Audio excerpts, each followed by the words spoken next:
നമസ്കാരം, എല്ലാവർക്കും റെഡ് റോസസിലേക്ക് സ്വാഗതം. എന്നും പതിവ് പോലെ ഞാൻ നിങ്ങളുടെ മുമ്പിൽ റെസിപ്പി ആയിട്ട് തന്നെയാണ് വന്നിരിക്കുന്നത്. ഓണത്തിൻ്റെ റെസിപ്പികൾ, പുതിയ റെസിപ്പികൾ എന്താണ്, എങ്ങനെയാണ് നിങ്ങൾക്ക് ഇട്ട് തരേണ്ടതെന്ന് എനിക്ക് യാതൊരു അറിവുമില്ല. എത്രയും പുതിയ റെസിപ്പികൾ നിങ്ങളുടെ മുമ്പിൽ പങ്കുവെക്കണമെന്നാണ് എൻ്റെ ആഗ്രഹം.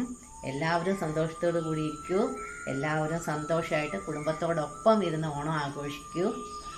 ഇന്നത്തെ ദിവസം കഴിഞ്ഞു, നാളത്തെ ദിവസം എന്ത് നമുക്കൊന്നും അറിയില്ലല്ലോ അല്ലേ. അപ്പം ഇനിയിപ്പോൾ അധികം വർത്തമാനത്തിലേക്ക് കിടക്കണ്ട, നമ്മുടെ പതിവ് പരിപാടിയിലേക്ക് കിടക്കാം.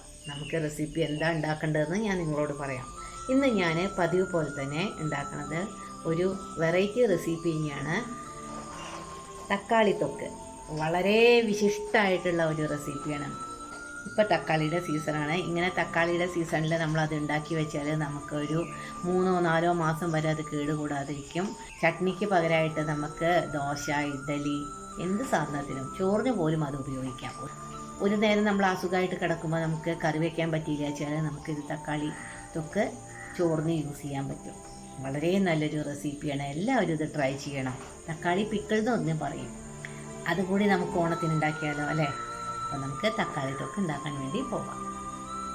1 കിലോ തക്കാളി നന്നായി വാഷ് ചെയ്തതിന് ശേഷം ഈ തുണിയിൽ ഇങ്ങനെ തുടച്ച തക്കാളിയാണ് കേട്ടോ.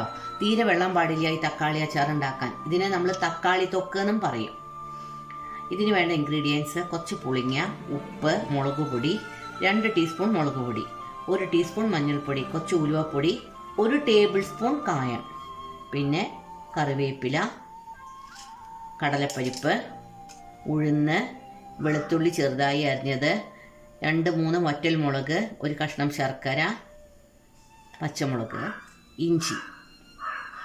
ഇത്രയും ഇൻഗ്രീഡിയൻസ് ആണ് ഇതിന് വേണ്ടത്. ഇത് നമ്മൾ നല്ലെണ്ണയിലാണ് ഉണ്ടാക്കേണ്ടത്. ഈ തക്കാളിയുടെ ഇങ്ങനെ 4 മുറിക്കുക. അതിൻ്റെ മൂക്ക് നമ്മൾ മുറിച്ച് കളയണം. എന്നിട്ടാണ് നമ്മൾ ഇത് നന്നായിട്ട് ആദ്യം അരച്ചു കൊണ്ടുവരണം. ഞാൻ ഇത് നന്നായിട്ട് ഇങ്ങനെയായിട്ട് ചെറിയ പീസുകളാക്കി നമുക്കത് അരച്ചു കൊണ്ടുവരാം. ഈ തക്കാളി ഒട്ടും വെള്ളമില്ലാതെ അരയ്ക്കുമ്പോൾ അതിൻ്റെ കൂടെ നമ്മൾ ഈ പുളിങ്ങയും കൂടി അരയ്ക്കണം. ഇത് തികച്ചും ഓപ്ഷനിലാണ്. നിങ്ങൾക്ക് ഇഷ്ടമുണ്ടെങ്കിൽ പുളിങ്ങ ചേർത്താൽ മതി കേട്ടോ. പുളിങ്ങ ചേർത്ത ഒരു പ്രത്യേക ടേസ്റ്റാണ്.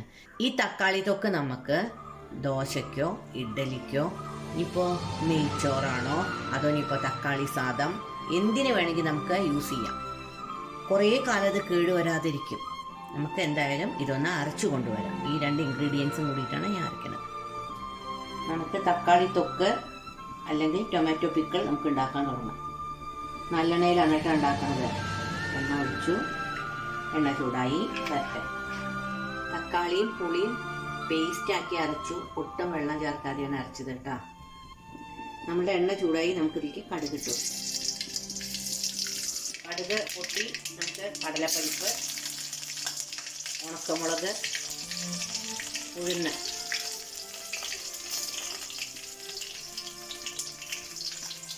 ഇട്ട് കൊടുക്കാം. അതൊന്ന് ചൂടായി കഴിഞ്ഞാൽ ഇഞ്ചി, പച്ചമുളക് ഇട്ട് കൊടുക്കാം. ഇതെല്ലാം മൂത്ത് കഴിഞ്ഞു. നമുക്കതിലേക്ക് പച്ചമുളക്, കറിവേപ്പില, ഇഞ്ചി, വെളുത്തുള്ളി എല്ലാം ഇട്ട് കൊടുക്കാം.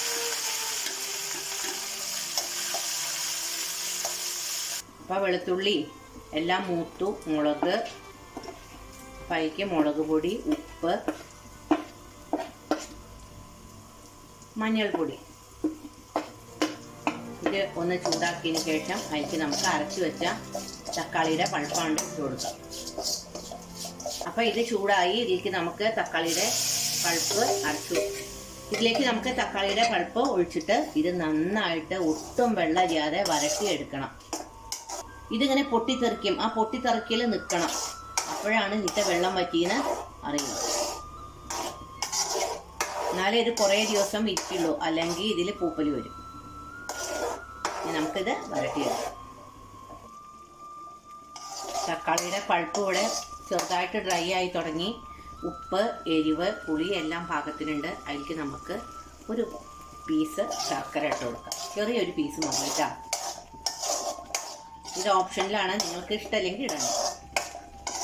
ഇനിയും ഇത് വരണ്ട് വരണം. ഒന്നും കൂടി ഇത് ഡ്രൈ ആവണം. അതിന് മുമ്പ് നമുക്ക് 1/2 ടീസ്പൂൺ കായപ്പൊടി, കുറച്ച് ഉലുവപ്പൊടി, അതായത് 1/2 ടീസ്പൂൺ ഉലുവപ്പൊടി. അത് കേട്ടാൽ കഴിച്ച് പോട്ടാ. നമുക്ക് ഇട്ടിട്ട് ഇതൊന്ന് ഇളക്കിയെടുത്ത് ഒന്നുകൂടി വരട്ടിയെടുക്കാം. ഇതിപ്പോൾ ഇങ്ങനെ വിട്ട് പോരണം, എണ്ണ കിനിയണം. അതാണ് ഇത് അതിൻ്റെ ലക്ഷണം. ഒന്നും കൂടി എണ്ണ കിനിയാനുണ്ട് കേട്ടോ. കുറച്ച് നേരം കൂടി ഇത് ലോ ഫ്ലെയിമിലിട്ട് വരട്ടാം. നമ്മുടെ തക്കാളി പിക്കിൾ ഇവിടെ നന്നായി ഡ്രൈ ആയി, വെള്ളമൊക്കെ വറ്റി. ഇനി നമുക്ക് ഇതൊരു പാത്രത്തിലേക്ക് മാറ്റാം. അപ്പോൾ അച്ചാർ ഞാൻ ബൗളിലേക്ക് മാറ്റി. ഇത് എത്ര ദിവസം വേണമെങ്കിൽ ഇരിക്കും. എല്ലാവരും ഇത് ട്രൈ ചെയ്യൂ. നമുക്ക് തക്കാളി അച്ചാർ കൂട്ടിയിട്ട് ഓണം ആഘോഷിക്കാം. പുതിയ പുതിയ വെറൈറ്റി വീഡിയോ ആയിട്ട് ഇനിയും നമുക്ക് കാണാം. എല്ലാവർക്കും നന്മ വരട്ടെ. Till then take care, bye. എൻ്റെ ഈ വീഡിയോ നിങ്ങൾക്ക് ഇഷ്ടപ്പെട്ടിട്ടുണ്ടാവുമെന്ന് വിചാരിക്കുന്നു. ഇഷ്ടപ്പെടുകയാണെങ്കിൽ നിങ്ങൾ ലൈക്കും ഷെയർ ചെയ്ത് എന്നെ പ്രോത്സാഹിപ്പിക്കണം.